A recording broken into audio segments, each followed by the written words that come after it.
first film that anyone can name, the first film that became a worldwide popular success and is still seen nowadays, is The Great Train Robbery of Edwin Porter, made in 1903. And it begins, as the movies intend to go on, with Bonko Billy Anderson looking straight in the eye of the audience, pulling out his gun and shooting it in their face. And this was the first great crime in the movies, sort of shooting the audience itself.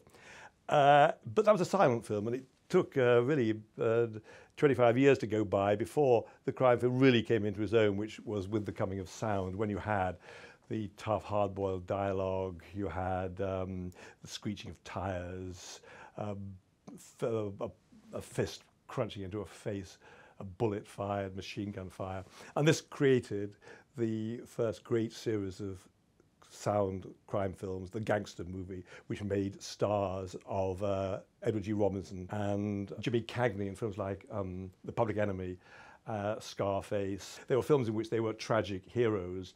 Their fault was not the crimes they committed, but the hubris in which of their lives. The next great creation, probably after the Gangster film, had, in a sense, mutated into the law enforcement film, in which the same actors who played gangsters then began playing district attorneys and FBI agents, became the film noir, which came out of the German Expressionism, the French movies that were called poetic realism, of which the greatest example perhaps was Le Jour se lève, a story about a doomed man who commits a murder, pulled into murder, and is then tells his story from a police siege when he's holed up in a cheap hotel.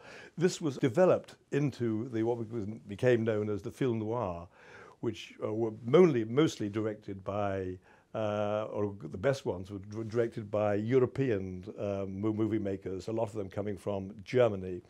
These stories not about professional criminals, or not at the organized level.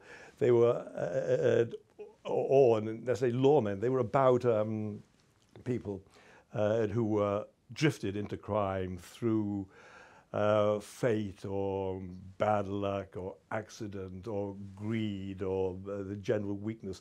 Perhaps the finest of these is Double Indemnity, with Fred McMurray and Barbara Stanwyck. He's an insurance man who's drawn into a scheme of insurance fraud which involves the murder of the femme fatale Stanwyck's husband. The film noir continued until really the late 1950s, was revived as neo-noir, of which probably the finest example, probably one of the greatest of all crime films, being the way in which it extends the idea of what crime is to cheating the whole public of their money, of their rights, of what belongs to them, in the way, in this case, of water. And this was Chinatown, a film of infinite mystery, with Jack Nicholson. This came around the same time that the Gangster film was revived by a group of young directors. It was what they naturally turned to. It was all, in some cases, because of their background as Italian Americans. They knew people who were in, or even related to people who were in the mafia. I think Brian De Palma, who made the remake of Scarface, Francis Ford Coppola, who did The Godfather, and Martin Scorsese, whose first important film, Mean Streets, was actually borrowed from Raymond Chandler. And because he made one of the finest films based on the autobiography of a criminal who turned against the mob, a man called Harry Hill, his film called Goodfellas.